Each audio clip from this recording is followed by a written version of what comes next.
여러분 안녕하십니까, 진성호입니다. 지난 4.15 총선에서 서울 광진을 지역구의 국회의원 후보로 출마한 고민정 후보, 자신의 공식 선거 공보물에 이런 표현이 들어갔습니다. 고민정 같은 국회의원 10명만 있으면 살맛 나는 대한민국이 될 것이다. 자, 이 공보물에서 이 말을 한 주인공은 서울시 자양동 상인회장입니다. 자, 서울시 자양동 상인회장의 지지 발언이 들어갔는데 정작 이 상인회장은 이런 말을 한 적이 없다고 합니다.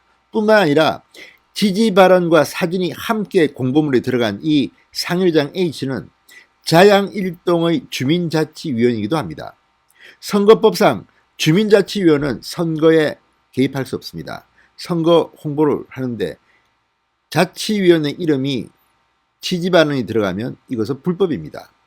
그런데도 고민정 후보의 공보물에는 이 사람의 사진과 지지 발언이 그대로 들어갔습니다. 자, 여러분 어떻게 생각하십니까? 어쨌든 일단 이 발언, 고민정 같은 국회의원 10명만 있으면 살맛 나는 대한민국이 될 것이다. 이거 다 거짓말입니다. 거짓말로 공보물을 꾸민 겁니다. 자, 오늘 법원에서 이 공보물이 거짓말이라는 것을 인정하고 선고를 내렸습니다. 그런데 참으로 안타깝게도 자, 고민정을 위한 공보물입니다. 그런데 정작 책임을 진 사람은, 유죄 판결을 받은 사람은 따로 있었습니다. 고민정 후보는 서울 동부지검이 아예 기소조차 하지 않았기 때문입니다. 동부지검장이 누구죠? 김관정입니다. 추미애 전 장관의 아들, 이 카투샤 시절에 이 특혜 휴가 의혹 사건을 무혐의 준 바로 그 사람입니다. 친정권 검사라는 그런 비판도 받고 있는 그런 사람입니다. 그래서 고민정 후보가 아니라 이 공보물과 관련해서 이 선거 캠프의 총괄 본부장이 대신 오늘 유죄 판결을 받았습니다. 참으로 고민정 얼굴을 들 수 없겠습니다. 고민정은 이 재판에서 증인으로 나왔습니다. 그리고 고민정은 이 총괄본부장 얼굴도 보기 싫다고 해서 가림막을 하기도 해서 당시 재판에서 논란이 되기도 했습니다. 정말 대한민국은 좋은 나라입니다. 문재인 대통령과 친한 사람, 문재인 대통령과 함께 일한 사람, 이런 사람들은 검찰이 알아서 다 봐주는 모양입니다. 물론 이것은 의혹입니다만 상식적으로 후보 본인의 공보물에 이런 게 들어갔는데 후보가 몰랐다, 책임을 안 지고 이거는 내가 아니라 선거 공보물 책임자인 네가 벌 받아라. 참으로 대단한 대안입니다. 자, 오늘 법원이 고민정 후보의 선거 캠프 총괄 본부장을 했던 김모 씨 44세에 대해서 1심에서 유죄 판결을 내렸습니다.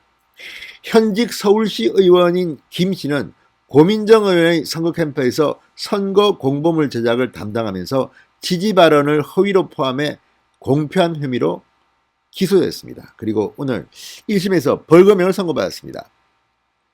자, 서울 동부지법 형사 11부 윤경아 부장판사는 오늘 오후 2시 이 김 씨의 공직선거법 위반 혐의 재판에서 유죄로 인정했습니다. 그리고 벌금 80만 원을 선고했습니다.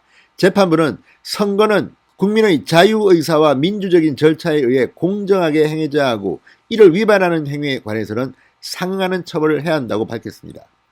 이 말을 듣고 고민정 의원은 뜨끔하지 않겠습니까? 참으로 대한민국이 공정하고 정의가 살아있는 나라인지 고개를 갸우뚱하게 합니다. 이 모든 것이 문재인 대통령 취임한 뒤에 일어난 일이라는 점을 여러분들도 아실 겁니다. 요즘 고민정 의원 피해 호소인 발언 등으로 이 비판을 계속 받아왔습니다. 그리고 박영선 후보 캠프에서 사실상 퇴출당했습니다. 대변인직을 맡았다가 스스로 사임했습니다.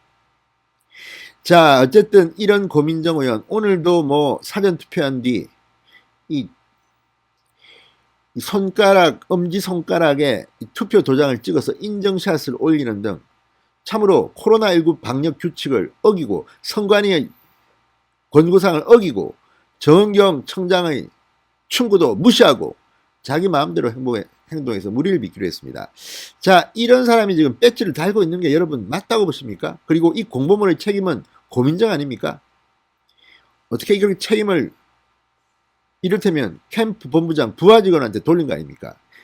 이게 도덕적으로 비판받아야 되지 않겠습니까? 그런데 법적으로도 문제가 있습니다. 이런 경우 상식적으로는 후보가 책임져야 되는 거 아닙니까? 자신의 공보물을 확인도 안 합니까? 기가 막힙니다. 자, 검찰은 이 김 씨가 고위원회 선거 캠프에서 선거총괄본부장직을 맡으면서 공보물 제작도 총괄했다고 봤습니다. 검찰은 김 씨를 공직선거법 위반으로 재판에 넘기면서 고민정 의원에게는 혐의 없음, 무혐의 처분을 내렸습니다. 고 의원은 A씨의 발언이 공보물에 포함된 것을 알지 못했다. 이렇게 검찰은 본 겁니다. 이게 바로 김관정 동부지검의 수준입니다. 자, 김 씨의 공직선거법 위반 혐의 재판에서는 공보물 제작의 책임이 누구에게 있는지가 쟁점이 됐습니다. 고민정에게 있을까요? 이 김 씨에게 있을까요? 김 씨 측은 상인회장의 사진을 받아달라는 요청을 받아 전달했을 뿐이다. 공보물 제작의 최종 책임자가 아니라고 주장했습니다. 국회의원 후보였던 고민정이 사실상의 최종 책임자라는 취지로 해석됐습니다. 자, 앞서 고민정 의원은 재판의 증인으로 출석해 실무적인 부분을 일일이 확인하고 결정하지 못했다. 유명인을 섭외할 수 있는 사람이 누구인지가 관심사였지 일반인 영역은 머릿속에 없었다고 증언했습니다. 차, 정말 이런 말 그대로 믿고 검찰은 기소도 하지 않고 정작 애꿎은 사람이 유죄 판결을 받는 게 아닌가 이런 의심이 듭니다. 자, 어쨌든 재판부는 공보물 제작 회의를 김 씨가 직접 소집했고 회의를 주재하기도 했다. 선거총괄본부장 지위로 실질적으로 제작 총괄을 맡아 A씨의 지지 발언이 허위인지를 확인할 의무가 있었다고 판시했습니다. 자, 어쨌든 이런 걸 보면 참으로 우리나라는 불공정한 것 같습니다. 힘 있는 자는 다 빠져나가고 힘없는 밑에 깃털들만 처벌받고 있습니다. 자, 어쨌든 지금 대한민국 유권자도 이제 알아야 합니다. 고민정이 어떤 사람인지. 진성의 윤단 폭격이었습니다. 여러분 감사합니다.